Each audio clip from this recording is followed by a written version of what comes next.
Hi, I'm Gumshoe, and I played Labyrinth starting from Platinum 5 to see if I could get to Diamond 1 before 200 duels, recording data about every game I played. In this debut of a series, we attempt to uncover the truth about what is played on ladder and how effective a deck is in the metagame. Let's start with the first question that comes to mind. Did I make it to Diamond 1 before I hit 200 games? No. No, I didn't. Labyrinth peaked at Diamond 2, 2 games away from Diamond 1, at game 163, and then never got that close again.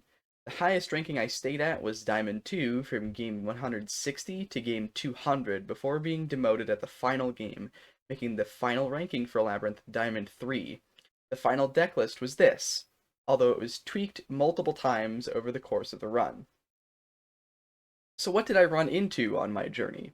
Here's the full rundown of all 200 games. 39 Runic with 37 Pure, 1 Invoked, and 1 Orcust.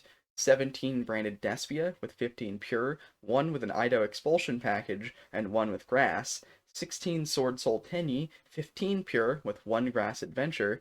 14 Labyrinth, 13 Adamantipator, 10 Fluonderies, 10 Marincess, 7 Eldritch with 2 branded zombie, 2 pure, 1 grass zombie, 5 hero, 5 weather painter, 4 Adagnister, 4 branded Predaplant, 4 Leerlisk Tri-Brigade, 4 Scareclaw, 3 Altergeist, 3 Dragonlink with 2 pure and 1 grass, 3 Numeron, 3 Spiral, 3 Pendulum Magician, 3 Virtual World, 2 8-Axis, 2 Endymion, 2 Infernoid, 2 Salamangreat, 2 Sky Striker, and a bunch of other one-ofs.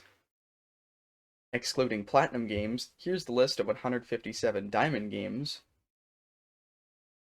And here's the list of 55 Diamond 2 games. My overall stats were as follows. Overall, I had 107 wins and 93 losses with a 53.5% win rate. In Platinum, I went 29 and 14 with a 67.4% win rate. In Diamond, I went 78 and 79 with a 49.7% win rate. In Diamond 2, I went 21 and 34 with a 38.2% win rate. When I went first, I went 72 and 30 with a 70.6% win rate. In Platinum, when I went first, I went 21 and 4 with an 85% win rate. In Diamond, when I went first, I went 51 and 26 with a 66.2% win rate. In Diamond 2, when I went first, I went 16 and 11 with a 59.3% win rate. When I went second overall, I went 35 and 63 with a 35.7% win rate. In Platinum, when I went second, I went 8 and 10 with a 44.4% win rate. In Diamond, when I went second, I went 27 and 53 with a 33.8% win rate. And in Diamond 2, when I went second, I went an abysmal 5 and 23 with a 17.9% win rate. Right away, the massive split between the first and second records makes an impact, and it is by far the biggest weakness of Labyrinth. It can't go second. This will be a recurring theme as we take a deeper dive into some of the matchups. The records also show something that sounds obvious, but is nice to have a confirmation of. Diamond is harder than Platinum, and that Diamond 2 is the hardest rank in Diamond. Before we get any further, I think it's important to point out when I played these games. I didn't play them in one sitting, and it influenced what decks I ended up facing. I played games on these dates: 73 games on December 8th, 6 games on December 10th, 28 games on December 18th, 22 games on December 19th, and 71 games on December 20th. This is important because a good chunk of my run was on the release of Mysterious Labyrinth, and over half of my run was after the Duelist Cup top 10 was confirmed, in which Adamantipator saw a huge uptick in usage after it won. In fact, every single Adamantipator duel happened on or after the 18th, and although Runic was still present from that point, it was less constant than the first leg of the run. Next, we'll discuss some specific matchups. In order to get further examination, a deck had to have achieved 5% representation in my sample, or 10 games. The following decks made the cut: Runic, Branded Despia, Sword Soul Tenyi, Labyrinth, Adamantipator, Fluonderies, and Marincess. The stats for Runic are as follows. Runic, I went 24 and 15 against overall with a 61.5% win rate. Going first against Runic, I went 13 and 5 with a 72.2% win rate. Runic going second, I went 11 and 10 with a 52.4% win rate. Runic in Diamond, I went 17 and 13 with a 56.7% win rate, and Runic Diamond 2, I went 1 and 5 with a 16.7% win rate. The deck achieved nearly 20% representation, being by far the most represented deck in my climb. It is also one of Labyrinth's best matchups, due to the ability for the deck to run Eradicator Epidemic Virus. As far as I know, I never lost a game in which I resolved EV, first or second, and it was a crucial source of going second wins early on. However, if you don't draw or can't get access to EEV, the matchup becomes much rougher, and the opponent does have ways to interrupt your setup if you don't sequence your plays correctly or you have slow access to the card, like needing to set it with Lord. Even with an auto win button, the first second split is noticeable, and it's going to get much worse from here. Prioritize popping Fountain in this matchup, and try to find ways to do it while your opponent can't special summon or already has a Hugin in place you can remove in the same chain as the card popping Fountain. Next up is Branded Despia. At 17 games, I went 7 and 10 against Branded Despia with a 41.2% win rate. First into Branded Despia, I went 6 and 3 with a 66.7% win rate. Second against Branded Despia, I went 1 and 7 with a 12.5% win rate. Branded Despia Diamond, I went 2 and 8 with a 20% win rate. And Branded Despia Diamond 2, I went 2 and 2 with a 50% win rate. It's worth noting that from here, some stats will have a low sample size problem. However, this is one of the many decks that the first-second split is near insurmountable. Going second, Chimera annihilates you if you don't open Lord, and opening's Graveyard effect means you're going to need to mass removal twice, which is near impossible to do in such a way that your opponent can't play around or push through. Playing Ash is a way to help this problem, with mixed results. Going first, prioritize on removing Mirror Jade on summon with Lovely on field, preferably with Compulse so they don't trigger Mirror Jade and can't open and protect it, because they can't chain Mirror Jade in response to Lovely's effect, meaning they don't get Albion and Grave. Next is Sword Soul Tenyi. At 16 games, Sword Soul Tenyi had an 8 and 8 record, or a 50% win rate. Going first into Sword Soul Tenyi, I went 3 and 2 with a 60% win rate. Going second into Sword Soul Tenyi, I went 5 and 6 with a 45.5% win rate. In Diamond, I went 8 and 8 with a 50% win rate. Every game I faced against Sword Soul Tenyi was in Diamond. And then in Diamond 2, I went 2 and 5 with a 28.6% win rate. This is actually one of the more forgiving first-second splits in the top matchups. Chi does very little in this matchup, and pushing through the Barone negate isn't that hard. Dimensional Barrier is also killer in this matchup, being an auto win going first and imperm on crack going second.